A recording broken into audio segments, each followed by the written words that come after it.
저희 낯선 마케팅에서 무료 마케팅 컨설팅을 위해서 요양기관들의 블로그를 살펴보다 보면 다소 아쉬운 부분들이 있습니다.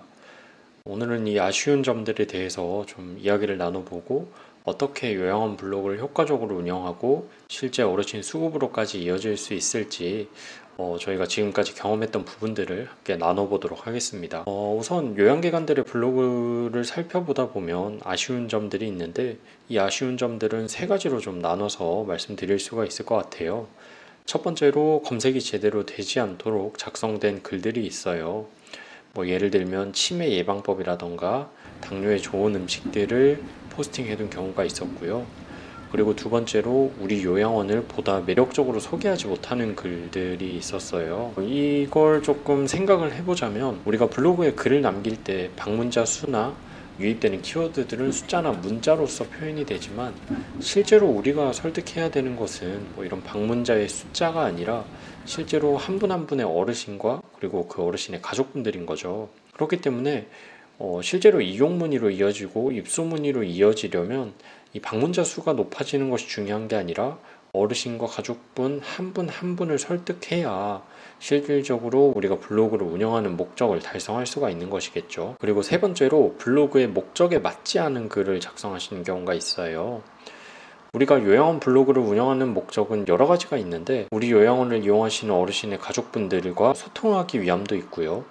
그리고 또 우리 요양원이 어떤 곳인지 많은 분들에게 알리기 위함도 있을 것이고, 조금 더 궁극적으로 이야기를 해보면 이런 활동들을 통해서 보다 많은 어르신들을 수급하기 위함의 목적이 있겠죠.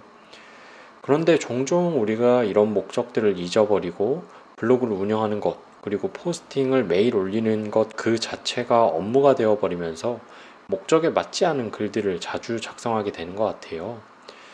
예를 들면 주변 지역의 맛집에 대한 글을 쓴다던가 아니면 블로그를 운영하는 담당 선생님께서 그리고 혹은 원장님의 일상을 담은 글들이 대표적이겠죠.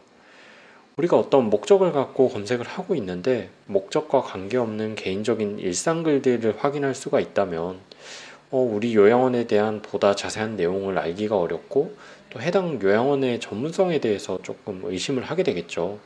그렇기 때문에 개인적인 일상을 요양원 공식 블로그에 담는 것은 자제하시는 것이 좋습니다. 우리가 요양원 홍보 목적으로 블로그를 운영한다면 첫 번째로 기억해야 하는 것이 우리 지역 요양원을 찾으시는 어르신과 가족분들이 어떤 키워드로 검색을 하는지에 대한 부분입니다. 청주 지역을 기준으로 봤을 때 청주시 요양원이나 청주 요양원 같은 키워드로 검색을 많이들 하시고, 이런 식으로 대략적인 요양 서비스를 파악한 이후에는 청주 요양원 이용 비용이랄지 청주 노인 장기 요양 등급 신청과 같이 보다 세부적이고 자세한 키워드로 검색을 해나가시는 경우가 많습니다. 그렇기 때문에 우리 블로그에 이런 글들이 있다면 조금 더 효과적으로 홍보 활동을 하실 수가 있는데요.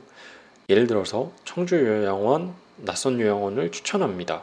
그리고 청주 낯선 요양원 이용 비용은, 그리고 청주 노인 장기 요양 등급 신청 도움이 필요하세요? 와 같은 제목으로 글을 작성한다면 실제로 우리 지역에서 현재 요양원을 찾고 계시는 어르신과 가족분들이 우리 블로그로 접속을 하게 되기 때문에 실제로 이용 문의나 입소 문의로 이어질 가능성이 높아지게 됩니다.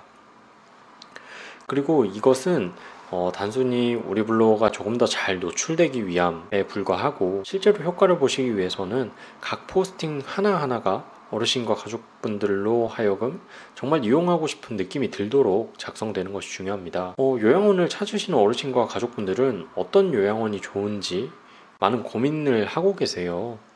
이런 고민들을 조금 해결해 줄 수 있다면 어떨까요? 특히나 어르신과 가족분들이 가장 많이 고민하는 부분은 해당 요양원이 우리 부모님을 가족처럼 잘 케어해 줄 수 있을지에 대한 부분입니다.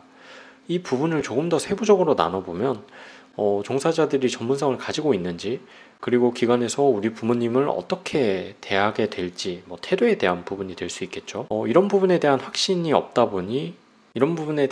없기 때문에 자연스럽게 불안이 생기는 거죠.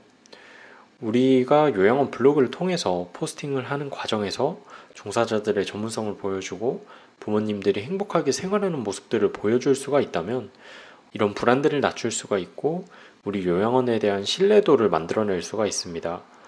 결국 요양원 블로그는 앞서 말씀드렸던 것처럼 어르신 가족분들과의 하나의 접점에 불과하고 그 접점을 통해서 설득을 하는 것이 가장 중요합니다. 부모님과 가족분들이 어떤 것들을 궁금해 하는지, 요양원에 어떤 점들을 바라는지 고민하다 보면 어르신 수급의 어려움이 조금씩 사라지기 시작할 것입니다. 저희 낯선 마케팅 홈페이지에서는 요양원 마케팅 칼럼과 무료 마케팅 관한 정보들을 확인하실 수 있습니다.